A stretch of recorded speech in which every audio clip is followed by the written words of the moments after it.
Hola Alan,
Chicos, ahí avisó el docente que está con algunos problemas para poder ingresar. Si aguantamos 5 minutos, ya va a poder entrar.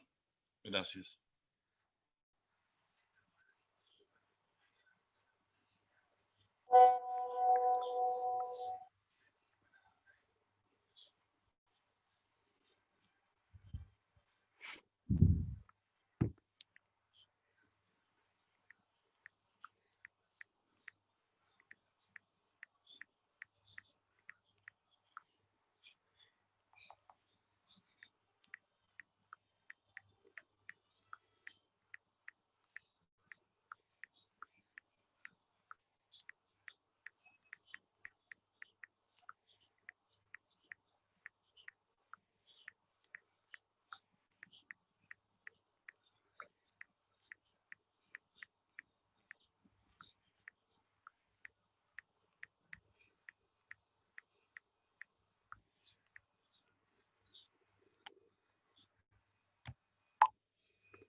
sí.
parentesco en línea recta en todos los grados, cualquiera sea el origen del vínculo. Es decir, no me puedo casar con mi hija, ni con mi nieta, ni con mi madre, ni con mi abuela.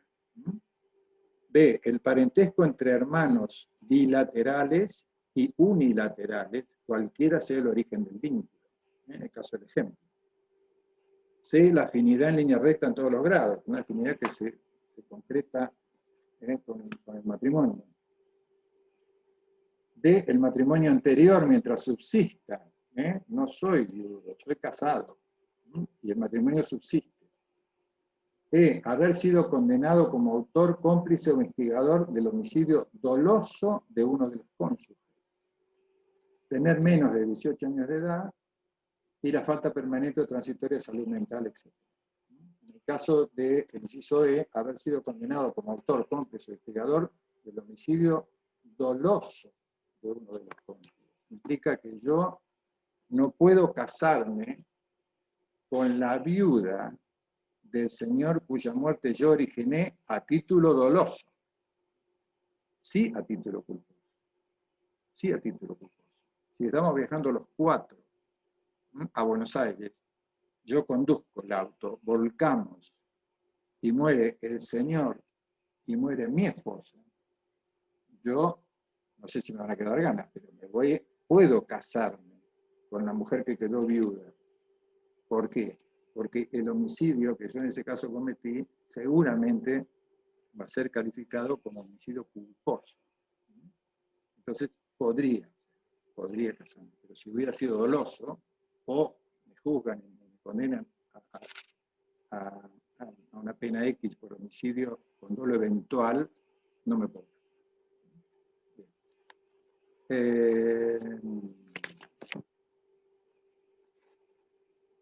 Bien. ¿Cuándo se consuma el delito? El delito va a quedar consumado cuando se contrajo matrimonio. Es decir, después de dado el consentimiento por los contrayentes, el oficial público, que es el jefe de registro civil, los declara unidos en matrimonio. La posibilidad de la tentativa ha sido muy discutida por los doctrinarios viejos de nuestro país. Brillantes doctrinarios todos, que hoy prácticamente los tenemos un poco en el oído. Eusebio Gómez, que fue un gran maestro del derecho penal en Buenos Aires, y Mario Derigo niegan la posibilidad. No, acá no hay posibilidad de tentativa. En cambio, Soler y Núñez sí sostenían su postura y escribieron Ríos de Tinta. En el fondo, el que estuvo más cerca de la verdad fue Fontán Balestra, que siempre fue un hombre muy ecléctico. Siempre se supo poner en esa línea media, en esa visión intermedia. Y él lo que decía es que es muy difícil imaginar actos que integren el iter criminis, es decir, que después de iniciado la ejecución del hecho, podamos hablar de tentativa, cuando por razones ajenas a la voluntad del autor ese iter criminis se corta. Entonces es muy difícil. Generalmente, la preparación de un matrimonio son actos meramente preparatorios. Y los actos meramente preparatorios, generalmente, en el Código Penal, no son punibles. Hay casos muy especiales y delitos muy graves realmente, donde sí ese principio, que no alcanza ese principio de ejecución, que es un acto preparatorio, es punible. Allá delitos contra la vida democrática, etc. Entonces, lo que bien decía Fontán Balestra es que es muy difícil determinar que haya tentativa. No lo niega, pero le pone un puño importante. Díganme un acto de iniciación, de ejecución. No lo hay. Sí, alquilar un local, alquilar un servicio gastronómico, esos son actos preparatorios. Esos son actos preparatorios que hay. Bien.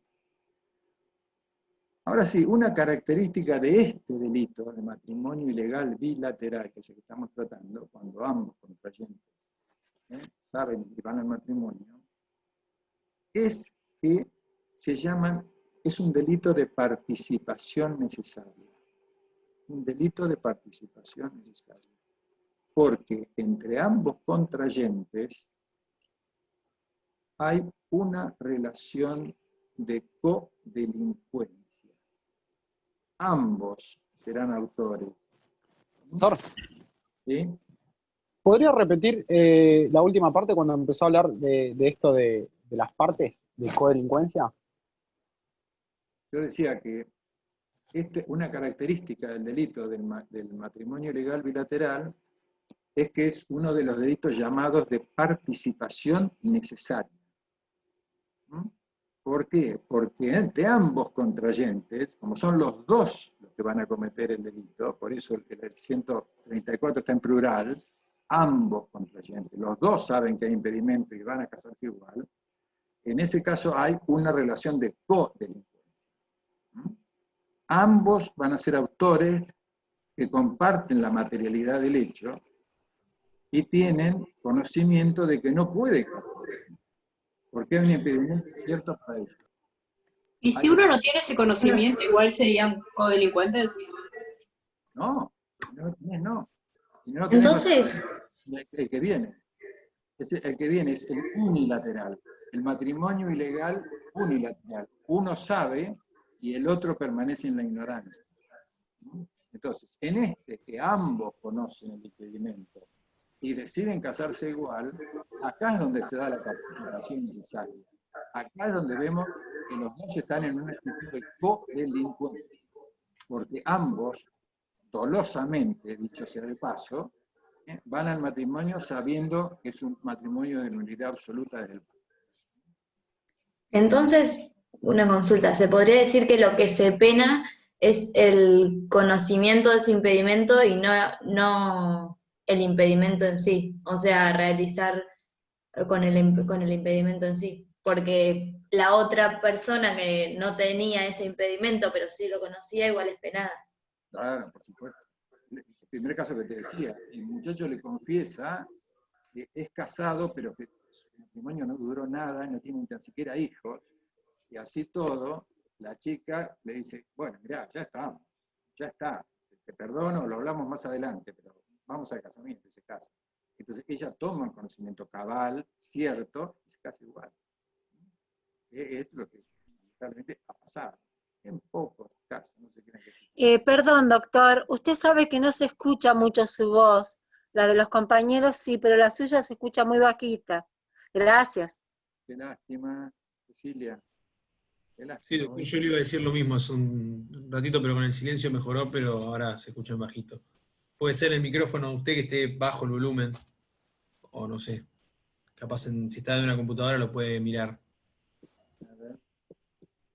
En las configuraciones cuando ingresa hay un nivel de volumen de lo que escucha usted y un abajo en el Arriba, volumen del micrófono. Ahí eso puede estar bajo. no sé. No, lo puse creo que al máximo y creo que no da. Qué lástima. ¿Eso cómo lo soluciono? ¿Con algún...? No, tiene dos opciones. Si está hablando de la computadora, puede ser que el micrófono teléfono se escuche bajito, y si se pone unos auriculares y lo conecta, unos auriculares con un micrófono, puede mejorarle mucho más el sonido para las próximas clases. Voy a tener en cuenta para la próxima. ¿Eh? Sí, sí. Lo voy a tener en cuenta, porque no tengo acá auriculares para eso. Pero No pasa nada, yo le comento por si le puede ser útil. Sí. Se escucha un poquito bajito, pero yo entendí hasta ahora. Se entiende. eso es otra cosa. Sí, doctor, se entiende lo que dice, o sea, lo que habla. Porque No, no dice. Bien. Bueno, en cuanto al tipo subjetivo, sí. Profe, En cuanto al tipo subjetivo, le decía, sí, estamos... usted dijo que el delito... Ah, perdón. Sí, sí, adelante, adelante. Le Adelante. quería preguntar, en cuanto al matrimonio ilegal bilateral, usted dijo que el delito se configuraba cuando las partes tenían el conocimiento y el oficial de justicia o el juez los declaraba, ¿no? Sí, sí, sí, culminaba. Pero, Se consuma cuando se produce la celebración en el registro civil y los declara unidos en matrimonio. Ahí queda consumado el delito. Y después se daba el tema de la discusión de la tentativa. Pero es así, cuando se consuma el delito, queda consumado cuando los declaran unidos en matrimonio. Es así. Bien. Le decía en cuanto al tipo subjetivo... bien, perfecto. Doctor, soy Juan, perdón, le puedo interrumpir un segundo. Entonces, podríamos decir que este delito es meramente de resultado por el hecho de que no se puede aplicar otra acción que es simplemente la unión en matrimonio ilegal. La tentativa no tendría lugar en el intercriminis, según los autores como Fontán Balestra. Claro, claro, muy difícil. Es muy difícil determinar cuándo empieza el principio de ejecución del hecho. Por eso Fontán dice, bueno, pero entonces estamos en actos meramente previos, que no son punibles. Bien, seguimos. Le decía, en cuanto al tipo subjetivo, es un delito doloso de dolo directo. Doloso de dolo directo.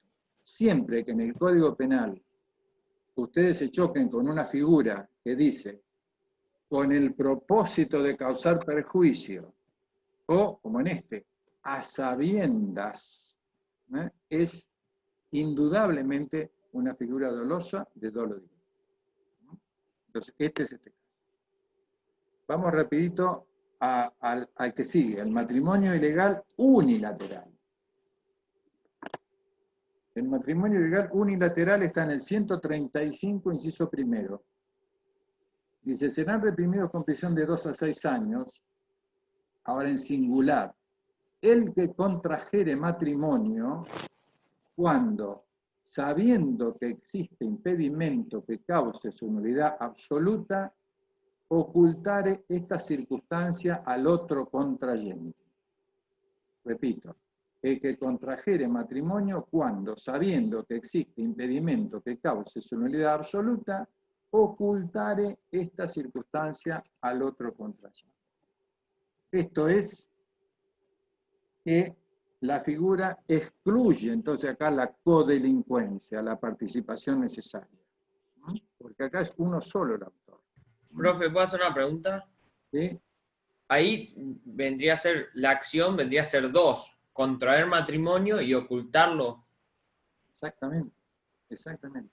Dos, claro, Porque sería como compuesto. el elemento subjetivo ya no es el mismo, porque ya no son en el elemento subjetivo, ambos van al matrimonio sabiendo. Acá es uno solo, acá es uno solo. Por eso se dice que el bien jurídico protegido en este matrimonio ilegal unilateral es la buena fe y la candidez. La candidez de la persona que queda atrapada, engañada. Porque este señor se casa sabiendo que tiene un impedimento que causa la nulidad absoluta, pero a eso le suma mantenerla en la ignorancia a la contrayente, a su contrayente. Entonces, la acción va a radicar no solo en el contraer matrimonio, como decías vos, sino en ocultar al otro contrayente la existencia del impedimento. Y lo hace permanecer en esa ignorancia.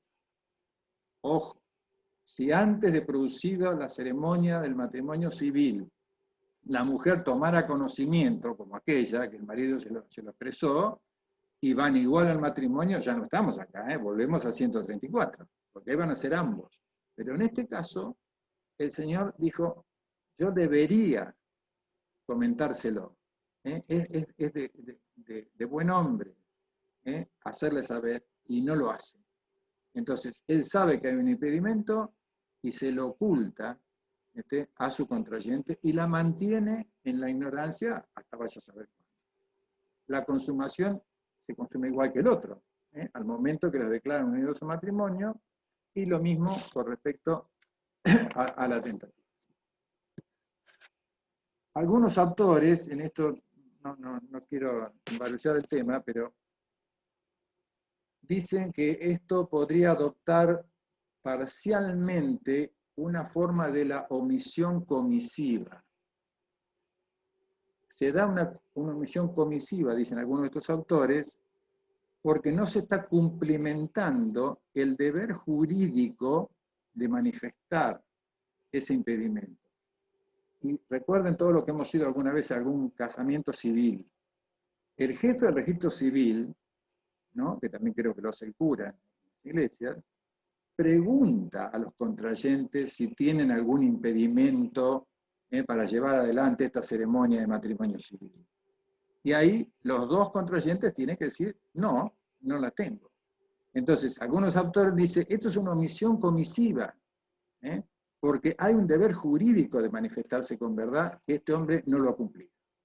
Lo mismo en una figura que quizás lleguen a ver con el doctor Manuel, el estelionato.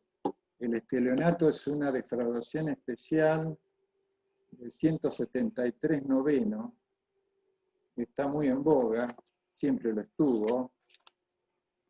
Dice, el que vendiere o grabare como bienes libres los que fueren litigiosos o estuvieran embargados o grabados, y el que vendiere, grabare o arrendare como propio bienes ajenos.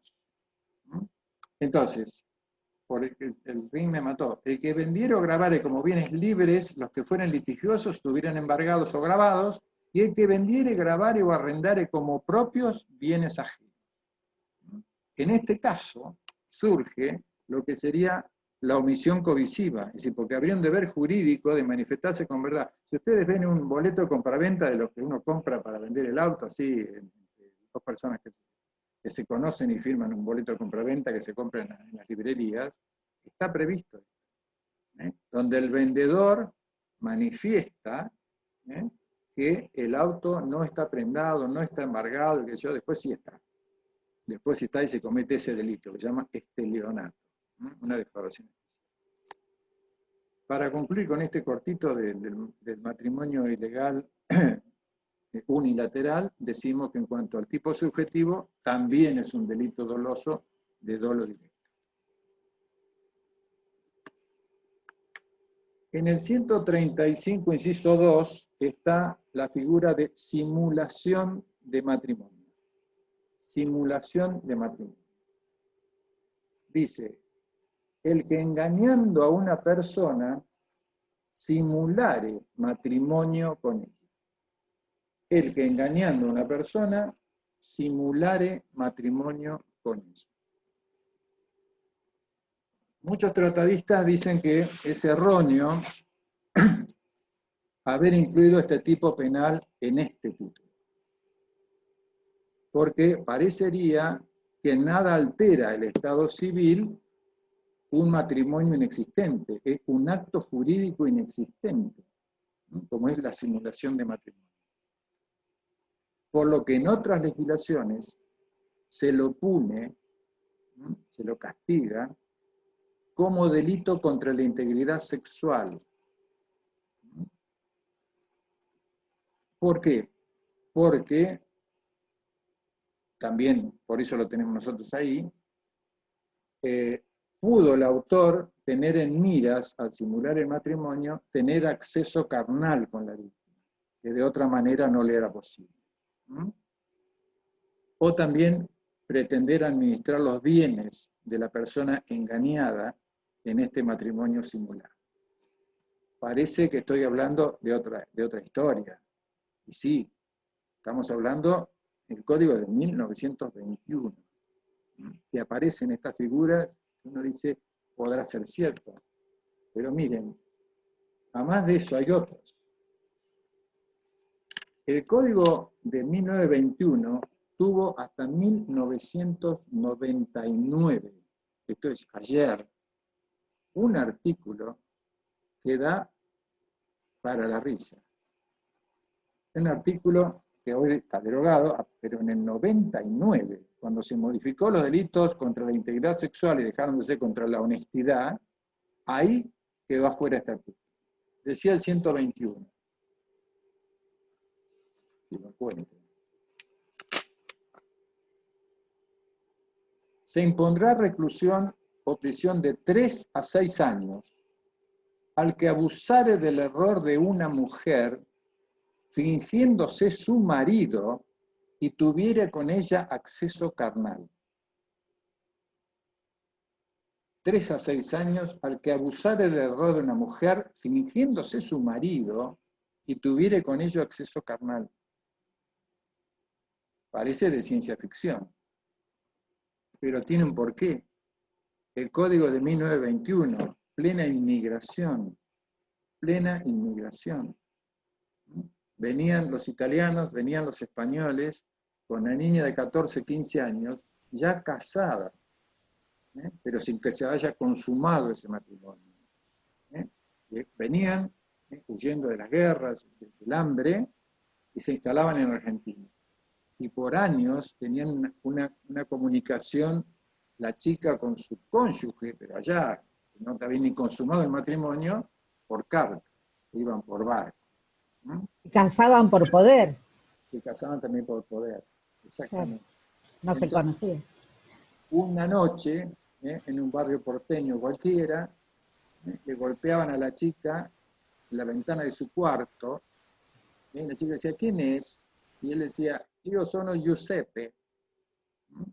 Ella se había olvidado hasta la cara de Giuseppe. Giuseppe ingresaba y tenía acceso carnal para la chica con su marido, creyendo que era el Giuseppe de ella. No, no era el Giuseppe de ella, era un chanta de ahí de la zona. Entonces, por eso el código tuvo que volcar esa figura que, bueno, por suerte ya está derogada, porque es de lo más anticuada y de lo más inusual que eso suceda.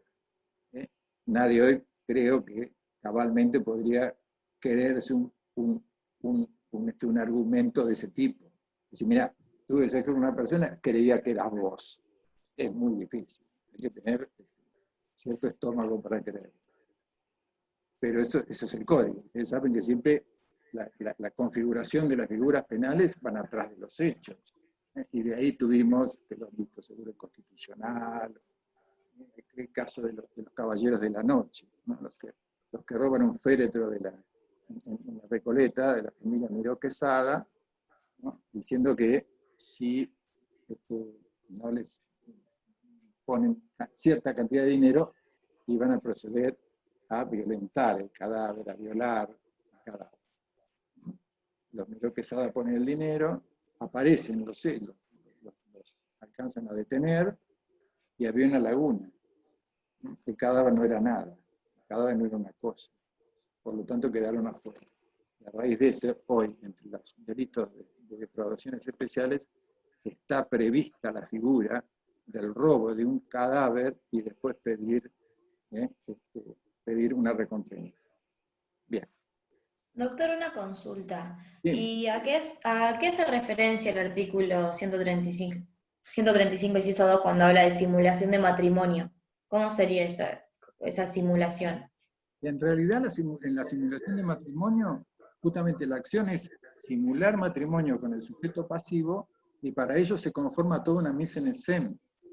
Generalmente dicen algunos casos viejos de la historia, sobre todo en el campo, que se simulaba el matrimonio y se llevaba adelante una ceremonia con el jefe de registro civil en la estancia del papá de la novia, donde no iba jefe de registro civil, iba un amigo del novio, cara dura, que oficiaba el jefe de registro civil. Iba con un código, con una Biblia, no sé qué más, llevaban los testigos truchos, ¿no? Y así se simulaba, parecía un matrimonio, ¿no? Y así se llevaba adelante. El único objeto que tenía era el acceso carnal de la esposa, ¿no? No, y además la posibilidad de administrar los bienes. Claro, también. Y yo creo que esa era la más elegante. O sea, era una gran confabulación en contra de esa persona, de esa mujer. Y de la familia. Y de la familia, claro. Ella creía que se casaba y realmente no se casaba. Estaban simulando todo el matrimonio. Yo ahora ya por razones de decoro no debería, yo traía siempre a colación una famosa millonaria argentina, que tiene una fundación muy grande en Puerto Madero con cuadros, y era dueña de Loma Negra en Olavarría, y yo siempre decía, imagínense, simular un matrimonio con esta mujer no va a ser para accederla carnalmente, murió como de 100 años, pero administrar los bienes sería muy importante. Amalita Fortabat. Vendió Loma Negra, solo Loma Negra, en $1.200 millones. Todavía le quedan como 60.000 hectáreas pobladas, no le quedan ya pobres, le queda la pobre. Pero ese era el tema. En este caso... Sí. Una especulación y un usufructo del bien ajeno a partir de ese famoso matrimonio que no existe. Claro, por supuesto. Pero ¿cuál sería el beneficio de simularlo si supuestamente la otra persona quiere el matrimonio? No tendría sentido simular. Sí, pero simular, tiene que ser un casado. Ah, claro, cuando no lo permite la nulidad. Claro, cuando no lo pueda, entonces sí, Vos tenés razón, la mejor es casarse legalmente. De ese lugar, de ese sitio, a los gananciales no te mueva nadie, no te mueve nadie. Claro. Pero bueno, en ese caso por ahí no puede ir. Bien. En este caso, la consumación también, el hecho quedaría consumado con esa falsa declaración, pero ahí sí, algunos autores dicen, no, pero acá la tentativa es posible, porque si alguno de los familiares de la novia, en este caso que sería la víctima, descubre que el presunto jefe del registro civil tiene un kiosco a la vuelta de su casa y no es funcionario público, ahí sí se cortaría el iter criminis, por razones ajenas a la voluntad del autor. Dice, señor, usted no es el jefe del registro civil, usted tiene un kiosco por la calle Arenales a la vuelta de mi casa, y ahí se corta todo. Pero entonces, en ese caso podría ser. Bien. Lo que sí, en cuanto a la consumación, si bien queda consumado cuando los declaran unidos en matrimonio, no es menester para la ley penal que los objetivos que haya tenido el autor se hayan o no cumplimentado. Esto es, no importa si no alcanzó a tener un acceso carnal o si bien no alcanzó a administrar los bienes. El hecho queda consumado igual con la conducta, hasta ese momento. Bien. También estamos ante una figura dolosa de dolo directo.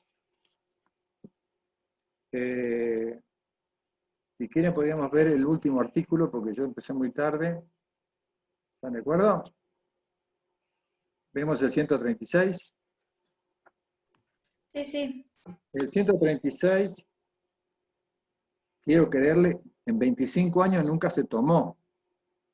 Nunca se tomó. Es decir, yo en eso soy el lenguaraz de la cátedra. Generalmente, ahora es más difícil, porque creo que el sistema es multiple choice. Creo que sí, ¿no? Cuando era escrito, uno podía adelantarle y decir, mire, generalmente venimos por acá, generalmente venimos por allá. Hoy con múltiple choice, sistema que aborrezco.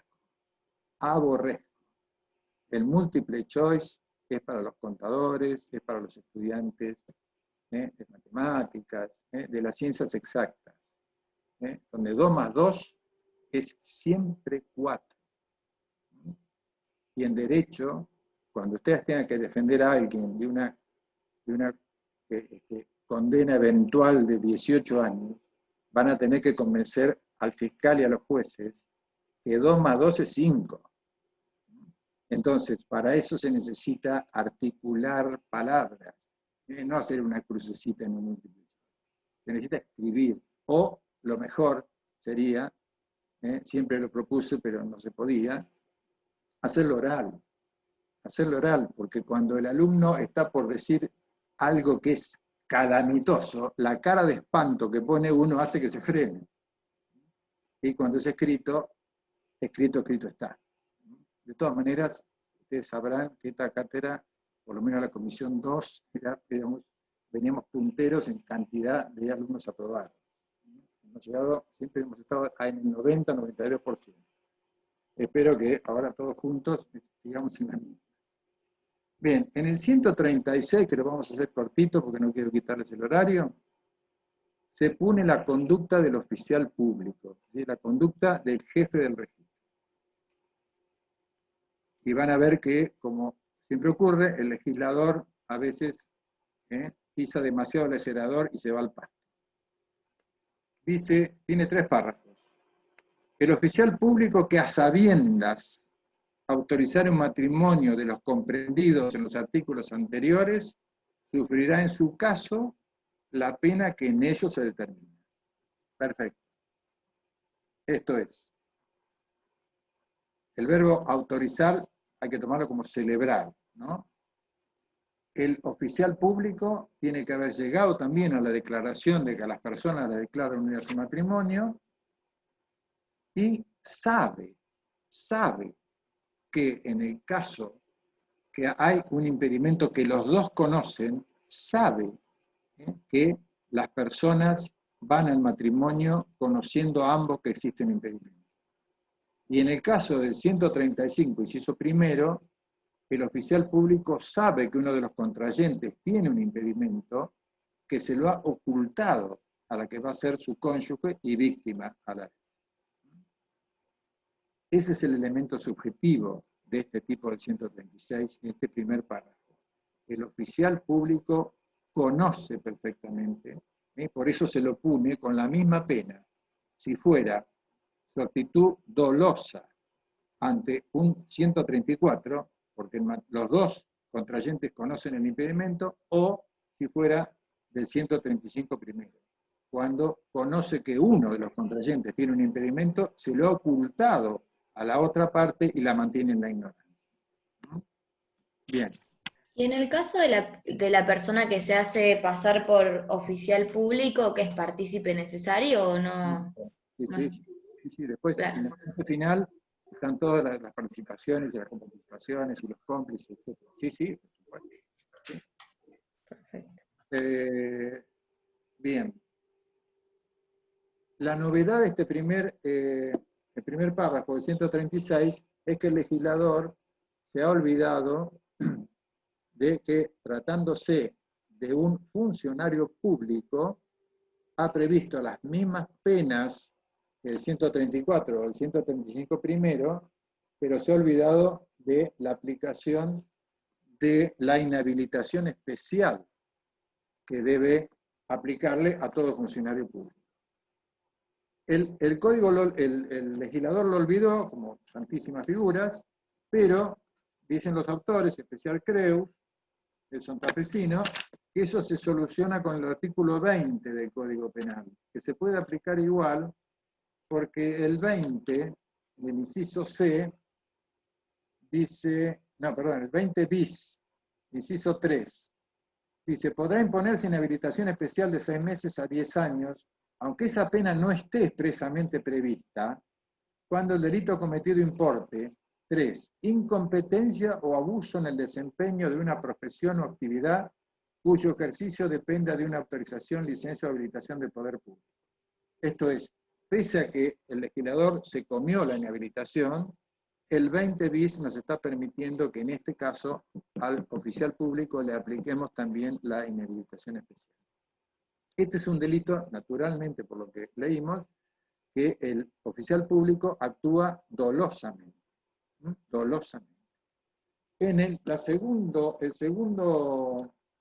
párrafo del 136 dice, siempre hablando del oficial público, si lo autorizare sin saberlo, cuando su ignorancia provenga de no haber llenado los requisitos que la ley prescribe para la celebración del matrimonio, la pena será de multa de tanto a tanto e inhabilitación especial de 6 meses a 2 años.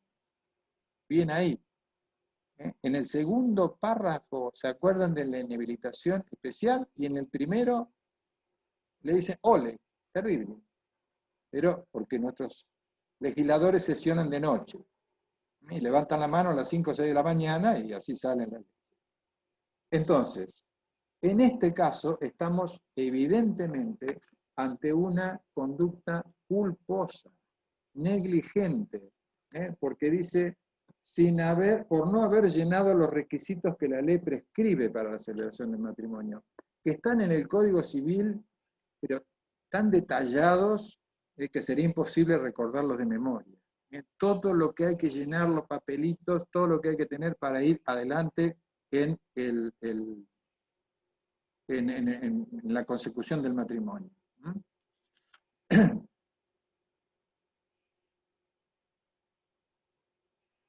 Y finalmente, el artículo tercero, el párrafo tercero, es el que yo le decía que el legislador aceleró y se fue a la banquina.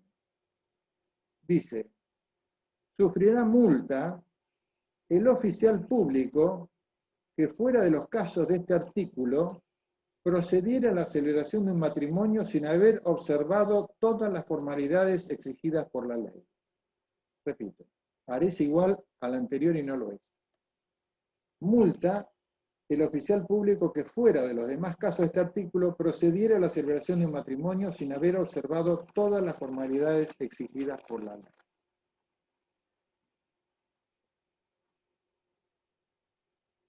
Este artículo es de lo más incoherente con la carrera que significaría de un oficial público que cuando llega a jefe de registro lleva 35 años en la administración pública. Al artículo le resulta indiferente que el oficial público, al no haber cumplido con todas las formalidades, el matrimonio que se celebró, le resulta indiferente, decía, que ese matrimonio que celebró sea nulo, sea anulable, o sea válido, Y eso es lo tremendo.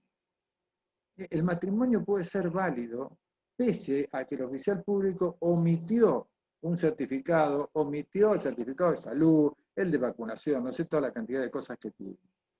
Y en eso creo que está mal, porque lo dejan a un oficial público que va a ser sometido a un proceso penal y que por supuesto lo van a exonerar de la administración pública, cuando el matrimonio que celebró es válido. Y ustedes dicen, bueno, pero ¿y quién va a denunciar esto? No, no denuncia a nadie. Pasan los inspectores del Registro Nacional de Enrolados por las distintas dependencias que están en las provincias, en las ciudades, y piden un sobre con la documentación del matrimonio López versus García. Se lo traen, examina, va tildando con su planilla y le dice, acá falta este certificado de salud. Bueno, mire, no sé, estaría, pero no está. No, inician una actuación que puede llevarlo a ser pasible de una sanción penal de multa. Que la multa no sería nada. El problema es que lo van a exonerar seguramente, porque está sometido a proceso penal y va a ser condenado a una multa. Y con eso va a perder su cargo. Bien. Les repito por lo que llegaron, si alguno llegó tarde, como yo, el número de celular y el correo. El número de celular es Osvaldo Cruz, 2236-916042. 2236-916042. Y el correo electrónico, osvaldo.luiscruz@hotmail.com. ¿Alguna consulta o lo hacemos por correo? Porque no quiero quitarle más tiempo. Estamos en horario. Si no nos despedimos. Este último artículo que usted nombró, ¿a qué corresponde? ¿Qué número es? Es el 136, tercer párrafo. Gracias. No, por favor. ¿Puedo hacer una pregunta sobre la cátedra, o por lo menos su opinión? Yo imprimí bibliografía general, Buen Padre, para arrancar, como para tener eso, ya lo leí, pero quería saber, porque quería imprimir más, y quería ver si me recomendaba Creus o Dona, entre los autores clásicos que sugiere la cátedra. Sí, lo que pasa es que, te digo sinceramente, Creus, que fue un gran maestro, ha quedado un poco afuera. Porque escuché también hablar al doctor Taza de Soler, y son autores ya que han quedado para... Claro, sí. Bueno, yo también lo acabo de nombrar, el maestro Soler. Imprimir material lo más actual y más útil posible. Yo te diría que vas por buen camino con, primero, es un libro que sigue el doctor Taza, que vos nombraste, el de Correntino. Que sigue el doctor Taza. Tiene una amistad personal y sigue. Por ahí algunos, tenemos que ver alguno que sea un poco más pequeño, digamos, porque si bien esto es un manual, se extiende bastante. Pero había en la facultad, no me voy a acordar el nombre, sí, D'Alessio, de apóstrofe Alessio, fue un juez de la Cámara Federal. Y tengo el PDF, el manual comentado de él, que son de 1200 hojas. Lo tengo, pero en PDF, por eso estoy recaudando de lo que encontré en la página. Porque me gusta que son 3 tomos. Sí, es mucho, por eso para parte especial, claro, pero el de la parte especial, alguna consulta corta, porque esto tiene que ser, yo creo que va a ser, no sé, los exámenes comunes de la cátedra. Esto tiene que ser un examen un poco más light, por las situaciones que están pasando ustedes y nosotros. Fíjense, no es lo mismo mantener este diálogo así que mantenerlo en clase o tomar un café. No, sobre los exámenes nos dijeron que iban a tener 2 partes, una parte que era multiple choice y después unos casos a fundamentar. que era independientemente de cómo lo hagamos, sino cómo llegamos a la conclusión fundamentándolo. Está bueno, correcto.